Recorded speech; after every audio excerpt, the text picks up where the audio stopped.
Hola, hola, ¿qué tal estás? Te saluda Mariana Félix. Bienvenidos a GESED, Escuela para la Paz. Y pues vamos a entrar en materia. El día de hoy vamos a analizar cómo corresponde la porción Bayetse sobre Jacob, la historia de Jacob, de cómo a través de sueños se manifiesta el Creador, cómo realiza o todo un proceso de rectificación espiritual, ¿sí? Desciende a dificultades, a problemas para después acceder a la integridad de Tiferet. Entonces vamos a compartirles, ¿sí? Para empezar a ver en qué consiste todo esto. Muy bien. Bien, pues a mí me encanta esta imagen representativa de esta porción porque es preciosa, ¿sí? Y representa muy bien la esencia de la porción de Bayetse, ¿sí? La historia de Jacob se repite, al igual que los anteriores patriarcas.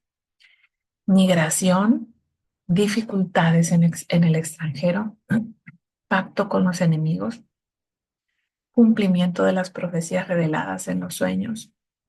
Todo tiene un sentido. El desequilibrio de los patriarcas es muy, muy humano. Son seres que alcanzaron a refinarse, alcanzaron el equilibrio psicológico y tuvieron que atravesar su propio infierno para poder tocar el cielo. El sueño de la escalera de Jacob era el comienzo de ese proceso en el patriarca Jacob. Entonces, vemos aquí claramente que la escalera de Jacob es el árbol de la vida, es el árbol de la vida personal, ¿sí? Cuando nosotros estamos hablando del árbol de la vida, no estamos hablando de un arquetipo que está fuera de nosotros, sino que está dentro.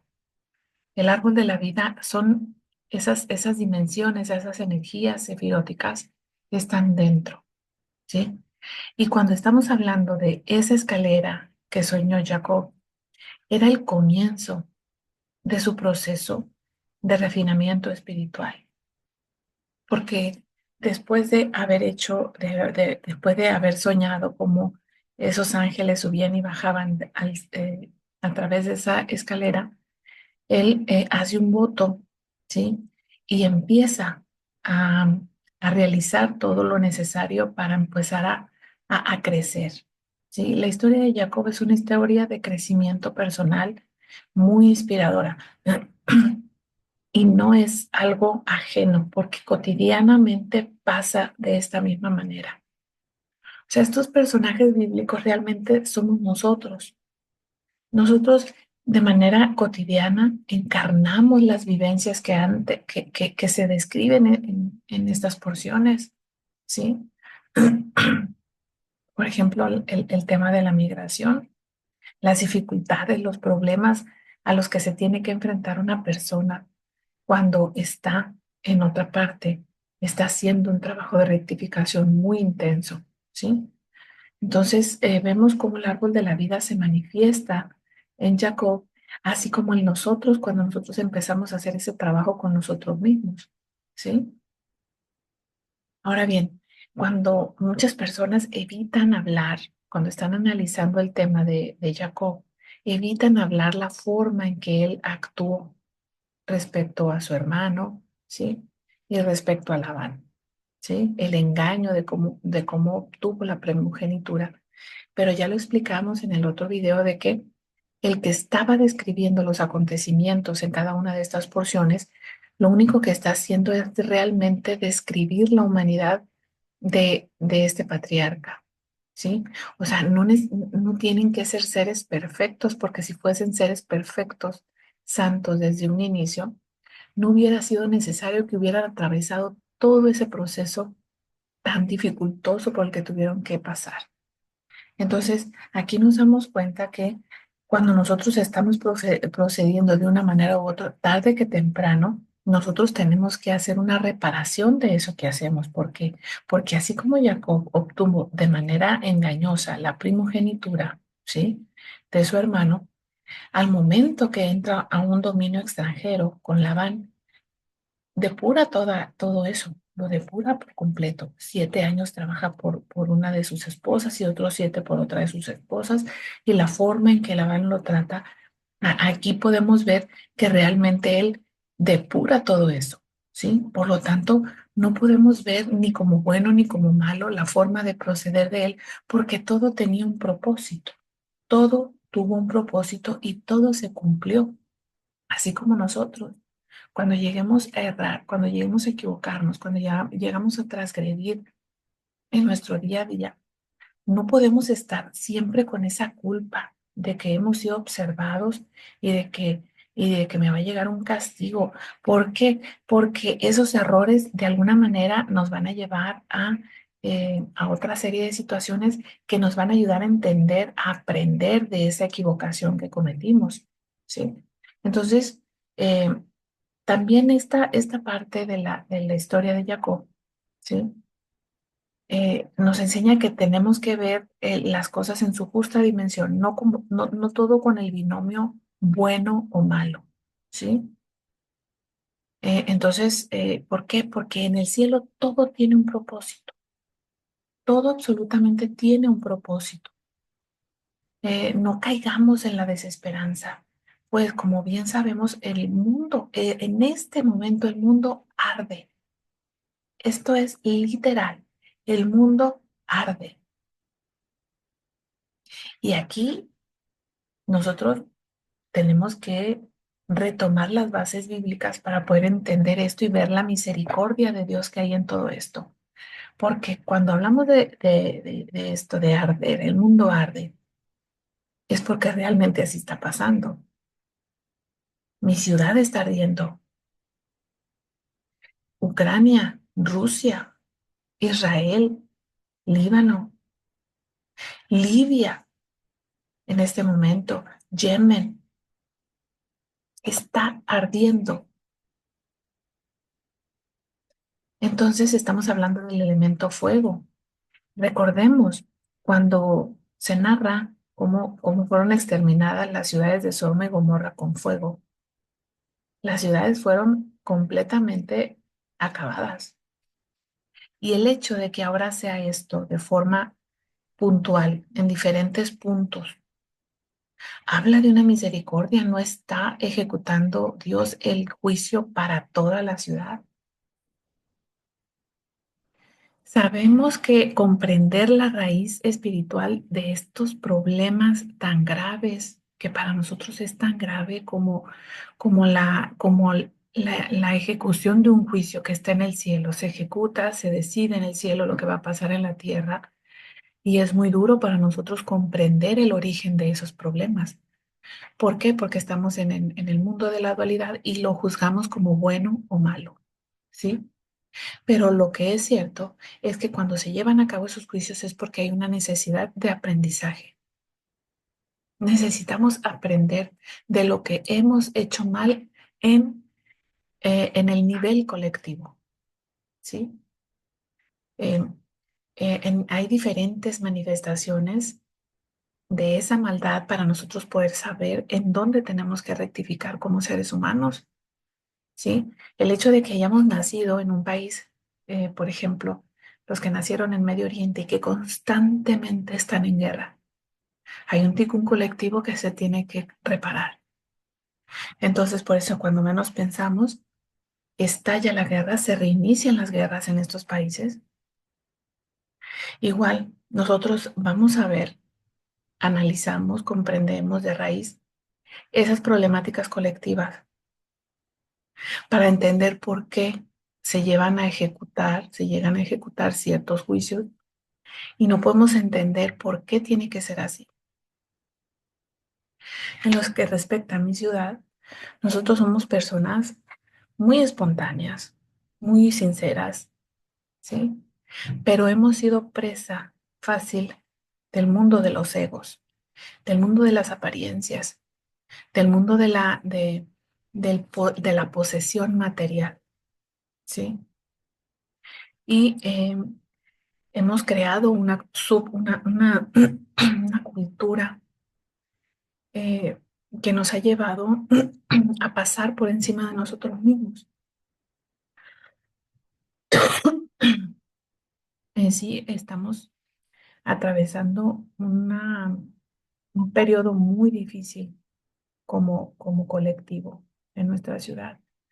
¿Por qué? Porque de forma, es histórico el problema del narcotráfico en mi ciudad, es histórico, tenemos una raíz muy profunda desde hace mucho tiempo y obviamente que para poder que se acabe de raíz ese problema, tiene que pasar lo que está pasando. ¿Por qué?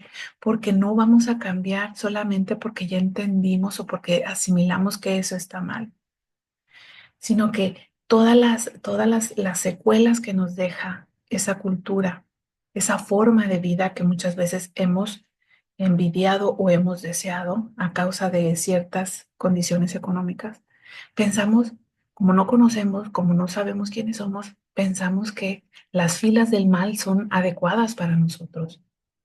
Y hay una falta de orientación en los jóvenes porque son jóvenes los que están muriendo. Entonces aquí hay una raíz profunda psicológica, mucho más profunda que tenemos que arrancar, que tenemos que solucionar de raíz. Y tiene que pasar todo esto para poder que nosotros asimilemos la necesidad de un cambio. Entonces todas esas almas que están muriendo, desde el cielo se decide que es necesario que así sea. Y nosotros lo que tenemos que hacer es empezar a hacer esa transformación colectiva. Dejar de ver en las filas de la maldad, de la violencia, como una alternativa a nuestra forma de vida, que posteriormente vamos a analizar esa raíz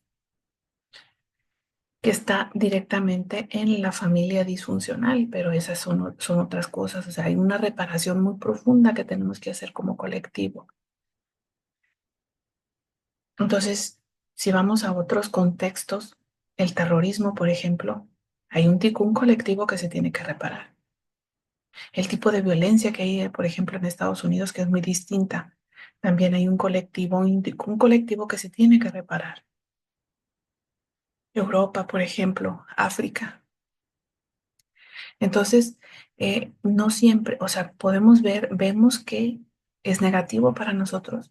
Lo que para nosotros es malo, es doloroso aquí en el mundo, en el cielo. Realmente se están acomodando las cosas como tienen que acomodarse.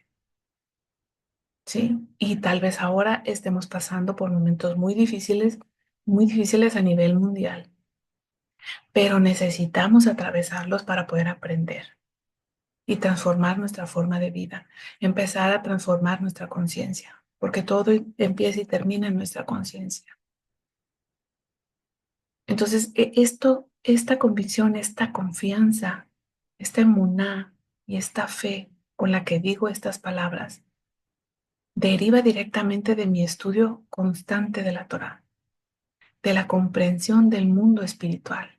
Por eso yo te invito a que hagas esto, a que inicies tu propia rectificación a través del estudio, porque es mucho mejor rectificar a través del conocimiento que a través del dolor.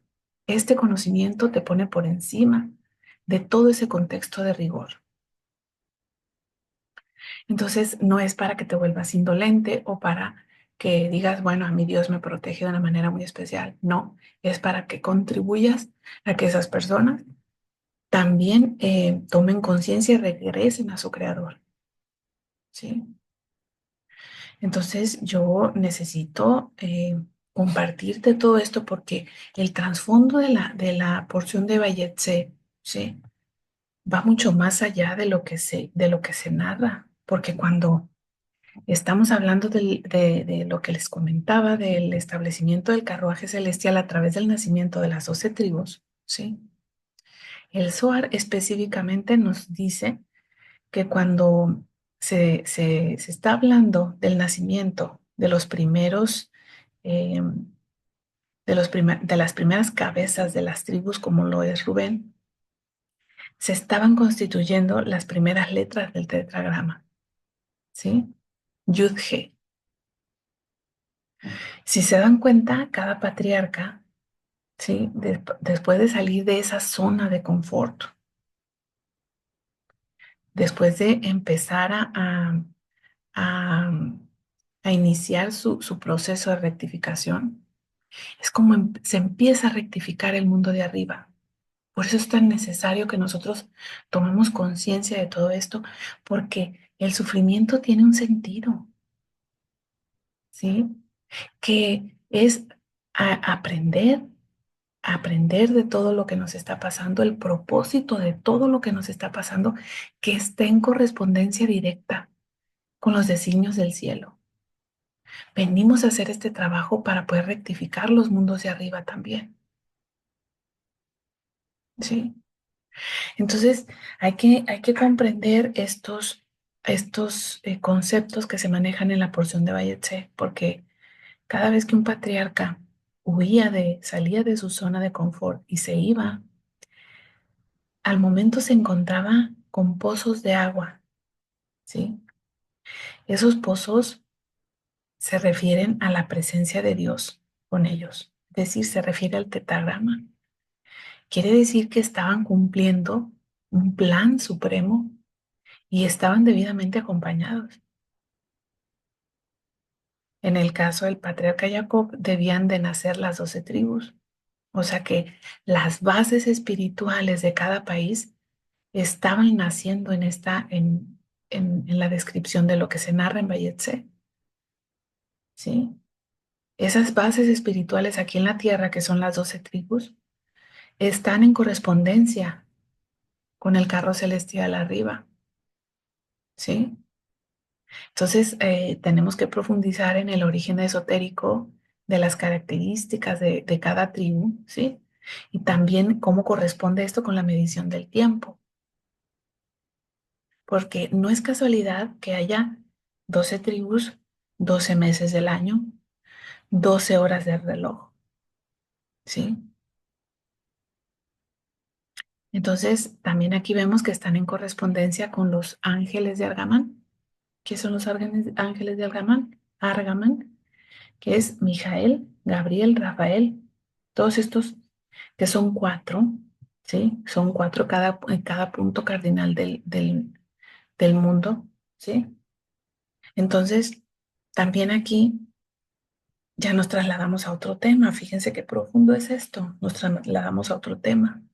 Porque si el nacimiento de las 12 tribus de Israel están en correspondencia con los ángeles del carruaje celestial, los ángeles de Argamán, ¿sí? Podemos darnos una idea de la importancia de la existencia de Israel.